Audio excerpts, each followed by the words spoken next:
Assalamualaikum warahmatullahi wabarakatuh.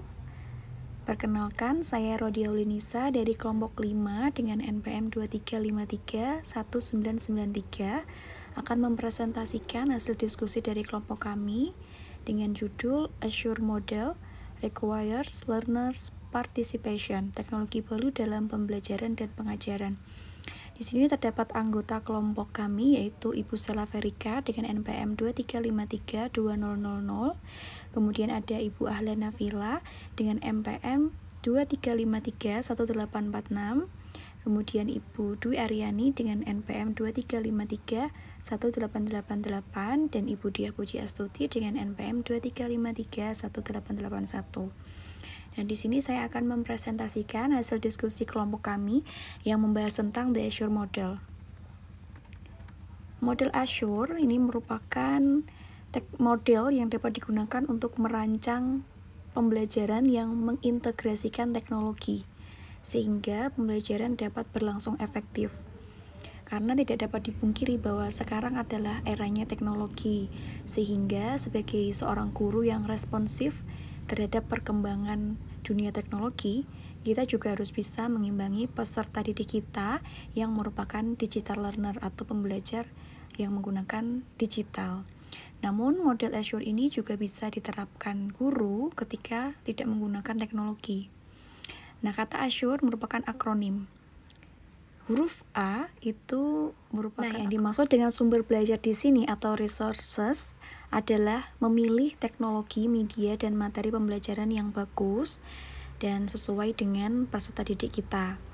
Kemudian pada tahap keempat itu kita meninjau atau mempersiapkan sumber belajar yang sudah kita pilih, yaitu terkait dengan materi, media, dan kita persiapkan lingkungan belajar, apakah cahayanya masuk ke kelas atau ketika kita menggunakan media teknologi kita tutup gordennya dan atau bagaimana ya terkait dengan mempersiapkan lingkungan belajar.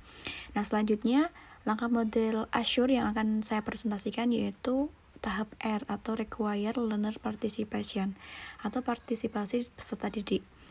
Nah, dalam tahap ini kita harus memberikan kesempatan kepada peserta didik kita untuk berpartisipasi dalam pembelajaran mereka.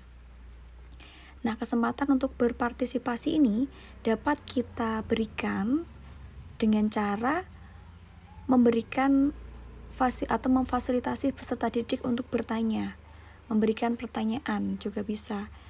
Kemudian kita mempersilahkan mereka untuk menjawab sehingga mereka bisa berdiskusi dengan kita.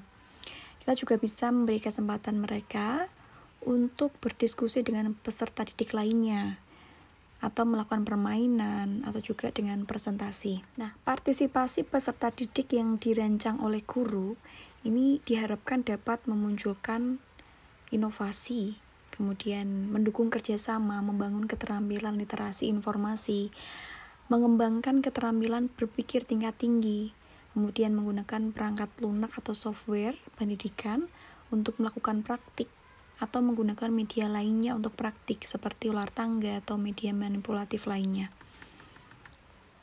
Jadi, kita harus melibatkan siswa dalam pembelajaran sehingga proses pembelajaran ini bisa berjalan dengan maksimal atau efektif. Kemudian selanjutnya, peserta didik juga diharapkan menerima feedback atau umpan balik dalam pembelajaran yang telah mereka lakukan, agar mereka mampu memahami kompetensi mana yang seharusnya mereka tingkatkan dalam pembelajaran selanjutnya. Demikian yang dapat saya sampaikan, kurang lebihnya mohon maaf. Wabillahi taufiq wal hidayah. Wassalamualaikum warahmatullahi wabarakatuh.